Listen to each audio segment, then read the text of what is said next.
আমি আগের বার কামাখ্যার ট্রিপটা বললাম জুন মাসে, 2023 জুন মাসে আমরা বাবার সাথে কামাখ্যা ছিলাম। খুব আনন্দ হলো, অনেক ভক্তবৃন্দ সেবা হলো।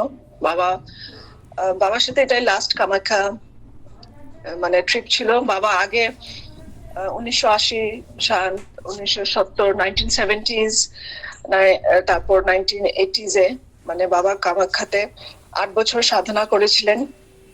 সেখানে অনেক সিদ্ধি প্রাপ্ত হয়েছিলেন বাবার। তো জন্মজিৎ কাকুর মুখে শোনা যে বাবা তান্ত্রিক সাধনাও নিপুণ ছিলেন, একদম সিদ্ধি পাওয়া ছিলেন। তো এগুলো অনেক শোনা। তারপর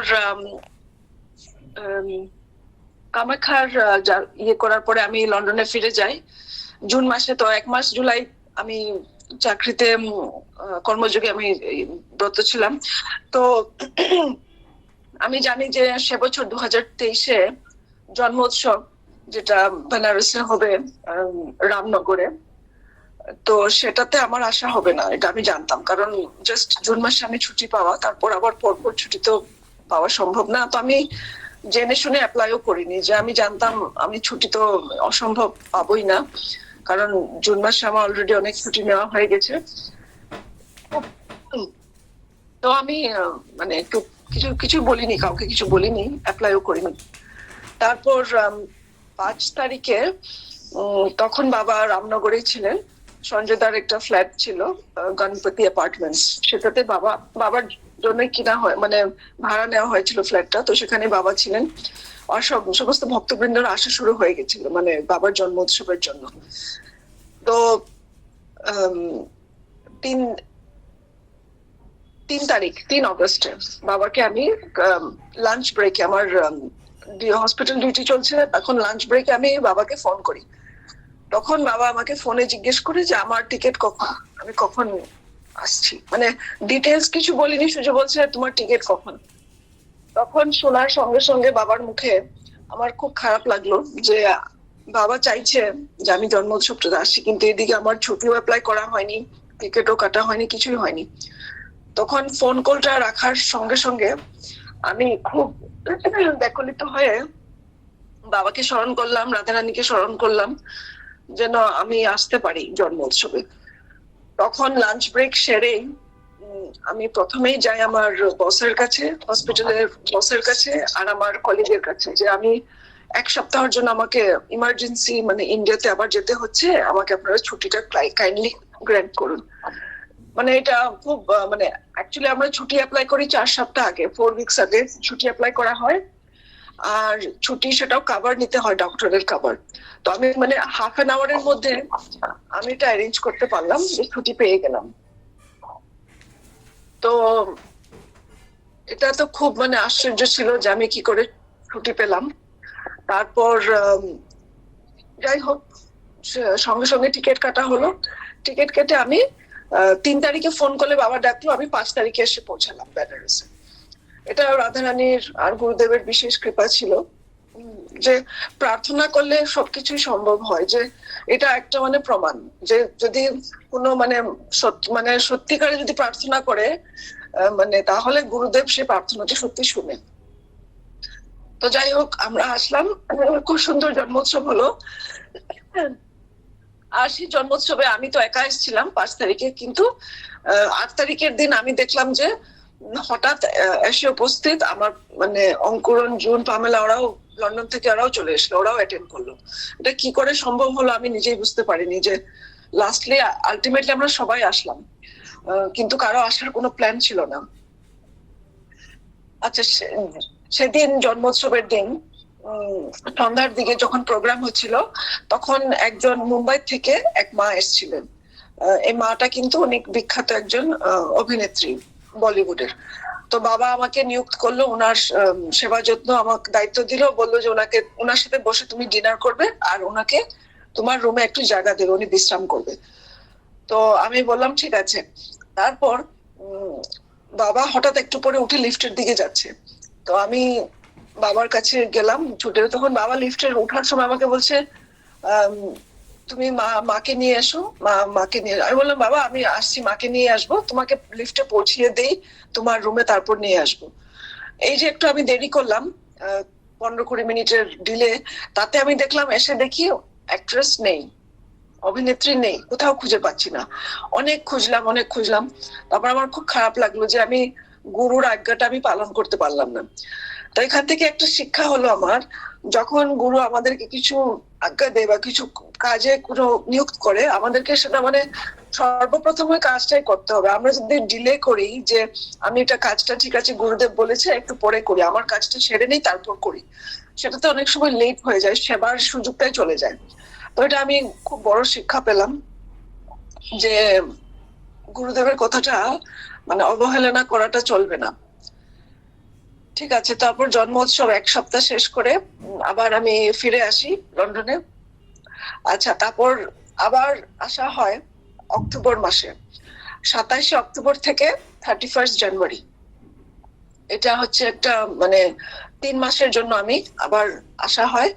তো সেবার আমি অলরেডি আমি ডিসক্রাইব করেছি যে কিভাবে 27 অক্টোবর 2023 আমি বাবার এক বিশেষ ভক্ত পুষ্প টেইলরের সাথে আসি লন্ডন থেকে। সেখানে অলরেডি আমি আগের সেশনে বলেছি কিভাবে আমাদের টিকিটটা একটু মানে ব্যতিক্রম হয়, কি করে গুরুদেব সাক্ষাৎ একজন লম্বা একজন লোককে পাঠায় আমাদেরকে সেভাবে সাহায্য করে, যে টিকিটটা আমাদের আলাদা ছিল সে টিকিটটা একসঙ্গে করে দেয় উইদাউট মানে একটা পয়সা না নিয়ে। তারপর আমরা 28 অক্টোবরে আমরা গড়বেটা যাই পুরুষোত্তমদার বাড়িতে, সেখানে 12 দিন বা গুরুদেব থাকেন, আমরাও থাকি। তারপর খুব সুন্দর দান উৎসব হয়, কুষ্ঠরোগীদের সেবা হয়, তো সেরকম হয়। তারপর আমরা আবার গড়বেটা প্রোগ্রাম সেরে 14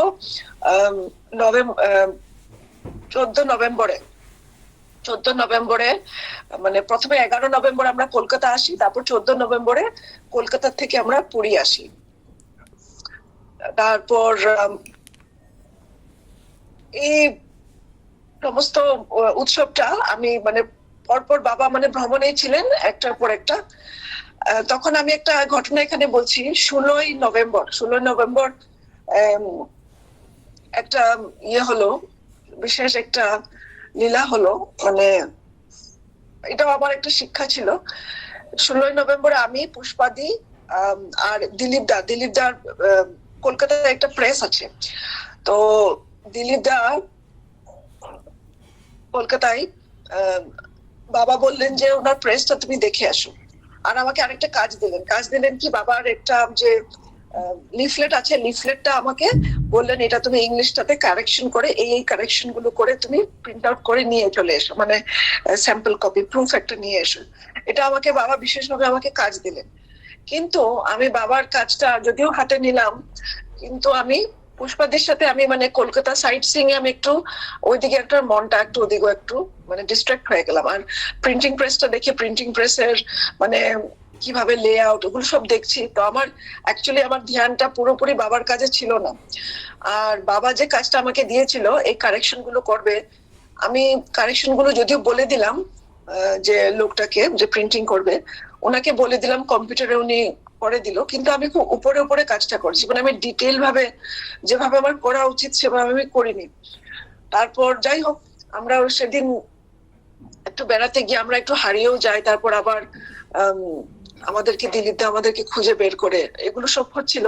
কিন্তু আলটিমেটলি যে কাজের জন্য আমি গেলাম সেই কাজটা কিন্তু আমি সফল হয়নি, কারণ আমি যখন ঘুরি ফিরে আসি তখন বাবা প্রুফটা দেখলো, প্রুফটা দেখে আমাকে প্রথম লাইনে আমাকে আবার কারেকশন করলো, যে বললো যে মাসি তুমি তো প্রথম লাইনটাই তো কারেক্ট করোনি, যেখানে লেখা ছিল world's oldest living man and Padma Shri awardee Swami Shivananda.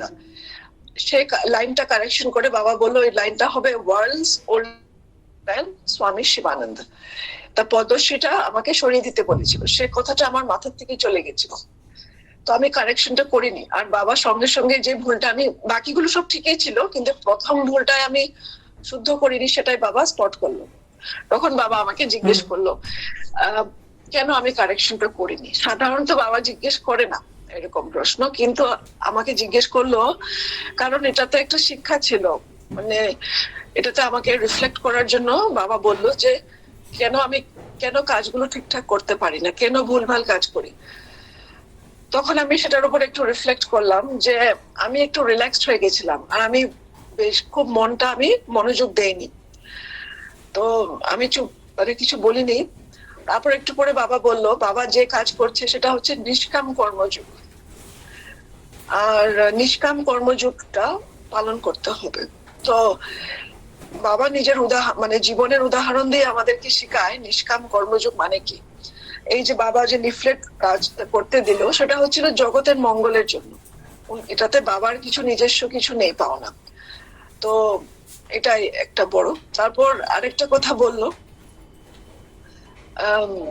as you age you may frequently feel weak and tired. তার মানে আমরা যেরকম আমাদের বয়স হয়, শরীরটা যেরকম বয়স হয়, দেহটা তাতে আমরা অনেক সময় দুর্বল আর ক্লান্ত ফিল করি। সেটা খুব স্বাভাবিক, এটাতে আমাদেরকে বিচলিত হতে নেই। আচ্ছা, 17 নভেম্বরে বাবা এক ভক্তের সাথে সাক্ষাৎ হলো, শ্যামল দে। উনি বাবার উপরে বাংলাতে একটা বই লিখেছিলেন। বইয়ের টাইটেলটা হচ্ছিল মহাযোগী। বইয়ের তো বাংলা বই আমি ভালো পড়তে পারিনি, কিন্তু আমি প্রায় একটু দেখলাম, বইটা খুব সুন্দর ছিল। তখন বাবা আমাকে বললেন ইংলিশে বইটা লিখতে, মহাযোগী টাইটেল নিয়ে একটা ইংলিশ বই লিখতে বললেন। সেদিনেই বাবা যে বাড়িতে ভক্ত ছিলেন, যে বাড়িতে বাবা ছিলেন, সে বাড়ির বাবাকে একটা ঘটনা বাবাকে নিয়ে সেটা আমার সাথে শেয়ার করলো, খুব একটা স্পেশাল ঘটনা। বললেন যে ওনার তো নিজের গুরুদেব আছেন বা ছিলেন আগে, এখন দেহ রেখেছেন। তো ওনার গুরুদেব শরীর থাকা অবস্থায় একবার ওনার বাড়িতে এসেছিলেন। তখন ওই সময় বাবা ছিলেন সেকেন্ড ফ্লোরে, ওনার বাড়িতে অলরেডি বাবা ছিলেন সেকেন্ড ফ্লোরে, গুরুদেব আমাদের সেকেন্ড ফ্লোরে ছিলেন। আর ওনার গুরুদেব এসেছিলেন, জাস্ট এসে বাড়িতে ঢুকেছে, গ্রাউন্ড ফ্লোরে ছিলেন। তো উনি খুব খুশি মনে ওনার গুরুদেবকে বললেন যে স্বামী শিবানন্দ এসেছেন, আপনি আসুন, দেখা করুন, গুরুদেবের সাথে একবার আসুন। কিন্তু ওনার গুরুদেব উপরে গিয়ে বাবার দর্শন করতে রাজি হননি, উনি নিচেই বসা ছিলেন। কিন্তু যখন বাবা খবর পেলেন যে যে বাড়িতে বাবা আছেন ওই বাড়ির বাবার গুরুদেব এসছেন, বাবা এক শোনাতে এক ডাকে মানে নিচে চলে এসলেন। এসে গুরুদেবকে বাবা প্রণাম করলেন, ওনার গুরুদেবকে গুরুদেব প্রণাম করলেন। এই দৃশ্যটা দেখে এই যে ভক্তর মনে খুব দুঃখ হলো যে আমার গুরুদেব বাবাকে প্রণাম করতে যাননি, কিন্তু আমার বাবা মানে আমাদের গুরুদেব শোনা মাত্রেই নিচে এসে প্রণাম করলেন। তখন এই কথাটা দুঃখ হয়ে উনি গুরুদেবকে বললেন, আমাদের গুরুদেবকে বললেন কি হলো ঘটনাটা।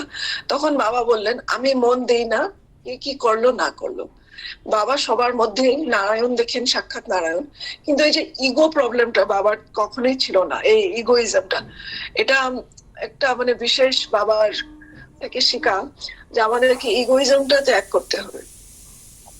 সেদিন সন্ধ্যাবেলা বাবা আরেক বিশেষ ভক্তের সাথে বাবার দেখা হলো, হচ্ছে ডক্টর স্মৃতিমা ব্যানার্জি রায়, যে আমরা খুব ভালোবাসি, ওনাকে রায় বলে ডাকি।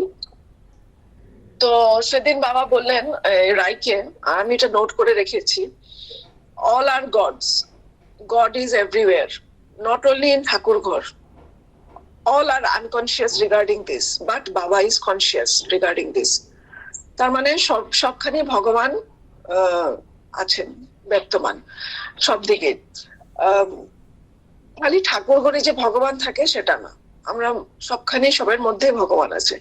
এই কথাটা কিন্তু আমরা আনকনসিয়াস, আমরা এটা মানে এই জ্ঞানটা আমাদের নেই, কিন্তু বাবার জ্ঞান আছে। তারপর বললেন বাবা ঈশ্বর লাভ সহজ, এই জীবনেই সম্ভব বলে বাবা হেসে দিলেন। তারপর বললেন ইফ ইউ প্র্যাকটিস দিস, ঈশ্বর লাভটা কি করে সম্ভব, এটা যদি আমরা প্র্যাকটিস করি। কি করি? গীতার যে নবম অধ্যায় যে শ্লোকটা, যত করসি যত অশ্নাসি যত জহসি দদাসি যত যত তপস্যসি, মানে whatever you eat, whatever you do, whatever you give away, whatever you offer in sacrifice, and whatever austerities you perform, do this as an offering to me. তো অফারিংটা কিভাবে করা উচিত? অফারিংটা বাবা অনেকবারই এটা আগেও বলেছেন, হরি ওম তৎসৎ শ্রী গুরু নম সমর্পয়ামি। এটা আমরা শোয়ার শেষের দিকেও বলতে পারি, সারাদিনের কাজকর্ম করে শেষের রাতে ঘুমানোর সময় বলাও যায়, বা যখন আমরা কাজকর্মটা করি তখনও বলতে পারি। কিন্তু এটা স্মরণে রাখতে হবে যে আমরা যা কিছুই করছি আমরা আমাদের ইষ্ট দেবের জন্য করছি, গুরুদেবের জন্য করছি, গোবিন্দর জন্য করছি, যে আমাদের ইষ্টদেব ওদের জন্য করছি। তারপর বাবা বললেন, এই দেহটা আমার না, এই দেহটা পঞ্চভূতের, আমার বলে বলেই ভোগ করছি। এটা আমরা বলি আমাদের অজ্ঞানতার জন্য। এটা যদি আমরা ফলো করি তাহলে গড রিয়েলাইজেশন উইল হ্যাপেন। ভগবানের যে আমাদের জ্ঞানটা, ভগবান রিয়েলাইজেশনটা সম্ভব যদি আমরা এই কথাটা মেনে চলি যে এই দেহটা পঞ্চভূতের, এই দেহটা আমি না। এই যে আমিত্ব ভাবটা, দেহর সাথে আমিত্ব ভাবটা, এটাকে সরাতে হবে। মানে আমি হচ্ছি শুদ্ধ আত্মা, ভগবানেরই এক আমরা অংশ, এই পঞ্চভূতের দেহটা আমরা নয়। এই জ্ঞানটা আমাদেরকে সবসময় স্মরণে রাখতে হবে। আচ্ছা, এই লাস্ট আরেকটা কথা বলে আমি এখানে বিরাম দেবো। 18 নভেম্বরে এক মা আসেন মেক্সিকো থেকে, খুব সুন্দর একটা কবিতা লিখেন। এই মা কবিতাটা অলরেডি আমি ইউটিউবে অলরেডি শেয়ার করেছি। খুব সুন্দর ভক্তিপূর্ণ একটা কবিতা বাবাকে নিয়ে লেখেন। সেদিন সকালবেলা বাবা আমাকে বললেন যে আমার জীবনটা, my life is full of defect, আমার জীবনটা ডিফেক্টে পরিপূর্ণ। কি করে এক্সাম্পলটা বাবা দিলেন, বললেন আজকে সকালেই, মানে সেদিনকে সকালে আমি অনেক প্রসাদ নিলাম। কি নিলাম?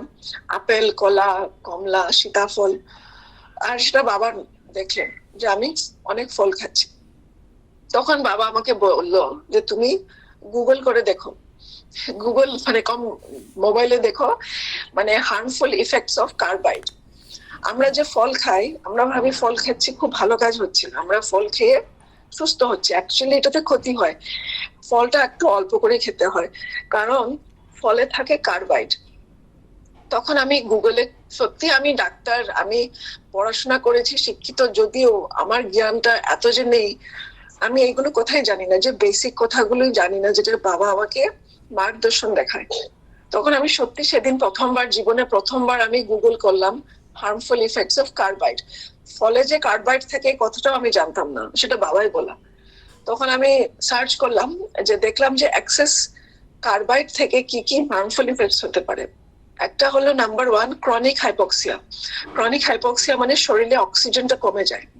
সেকেন্ড হচ্ছে পালমোনারি ইডিমা, আমাদের শ্বাসকষ্ট হতে পারে। কর্নিয়াল অপাসিটি মানে ক্যাটারাক্ট, মানে চোখের problem. Shortness of breadth, skin rash, স্কিনের প্রবলেম। আলটিমেটলি কিডনি প্রবলেমও, ড্যামেজও হতে পারে। তখন আমি বাবাকে বললাম, বাবা আমি তো এগুলো জানতাম না। বাবা হেসে বলল, তোমার লাইফ, মানে ইংলিশে বললো, your life is full of defect, fruits should be eaten in less amount. তখন আবার হেসে বললেন, আমি তো শুধু আমার মেয়ে মেয়ে মেয়ে চিন্তা করি, ওর বিয়ে কি করে দেব, আমি কৃষ্ণ চিন্তা সবসময় করতে পারি না। 19 নভেম্বরে বাবা বললেন, overloading of food is very harmful to the body. সেদিন কেন বললেন? কারণ সেদিন দুপুরবেলা আমি প্রচুর অন্ন সেবা গ্রহণ করেছিলাম। বললেন, over taxation of the stomach, islets of Langerhans. আচ্ছা, আইলেটস অফ ল্যাঙ্গারহ্যান্সটা যারা মেডিকেলে মানে মানে পড়াশোনা করেছে ওরা জানবে, আইলেটস অফ ল্যাঙ্গারহ্যান্সটা হচ্ছে প্যানক্রিয়াসের একটা সেলের নাম, সেটাতে ইনসুলিন সিক্রেশন হয়। আর ইনসুলিনের, যদি আমাদের বডিতে ইনসুলিন মানে যথেষ্ট পরিমাণে থাকে, তখন আমাদের ডায়াবেটিস হবে না। ডায়াবেটিস কখন হয়? যখন আমাদের ইনসুলিন পরিমাণটা বডিতে সিক্রেশন কমে যায়, তখন আমরা ডায়াবেটিস হয়। তো বাবা বললো, এইভাবে যদি আমি মানে ভরপেট যদি আমি অন্ন সেবা গ্রহণ করি, আমার শীঘ্রই ডায়াবেটিস হয়ে যাবে। তো এক্সেস ফুড খেলে কি হয়? ওভারলোডিং হয়। আর সেদিন আমি কি বলে মহিষের দুধের প্রচুর দই খেয়েছিলাম। আমি ভাবলাম যে দইটা তো খুবই ভালো জিনিস, খাদ্য, তো খাদ্যর জন্য প্রচুর দই খেয়েছিলাম। সেদিন আমাকে বাবা বললো, তুমি প্রচুর দই খাবে, রোজ অনেক দই করে, দই ডেইলি খাবে। তো সেটা আমি বুঝলাম বাবা কি করে কেন বললো কথাটা, কারণ সেদিন আমার খুব পেটে জ্বালা করছিল। আর একটু আগে বাবা বলা যে আমি মানে প্রচুর পরিমাণে সেবা নেই। তো বাবা একটা কথা বলে, আমাদেরকে কনসিস্টেন্টলি সেবা নিতে হবে, একদিন বেশি একদিন কম সেরকম না। স্টমাকটার 4 ভাগের 2 ভাগটাই সেবা নিতে হবে। 1 ভাগ রাখতে হবে জলের জন্য খালি, আর 1 ভাগ রাখতে হবে মানে হাওয়া মানে এয়ার প্যাসেজের জন্য খালি। মানে আমাকে ভরপেট আহার করলে চলবে না, অর্ধেক পেট আহার করতে হবে। যদি আমরা মানে ওভার ইটিং করি, তাহলে আমাদের জীবনের আয়ুটা মানে ক্ষয় হবে, লাইফ স্প্যানটা কমে যাবে। তো সেদিন আবার বললেন, যদি আমরা প্র্যাকটিস করি, whatever you do, whatever you eat, whatever you offer in sacrifice, whatever austerities you perform as an offering to me, you have to practice this, and then it will be easier to remember Krishna at the time of death. মৃত্যুর সময় ভগবানকে স্মরণ করা তখন easy হয়ে যাবে। ঠিক আছে, এটাতে বলে আমি এখানে বিরাম দিলাম। ওম বঞ্চা কল্পতরুভ্যশ্চ কৃপা সিন্ধু প্রেয়চ পতিতানাং পাবনেভ্যো বৈষ্ণবেভ্যো নমো নমঃ।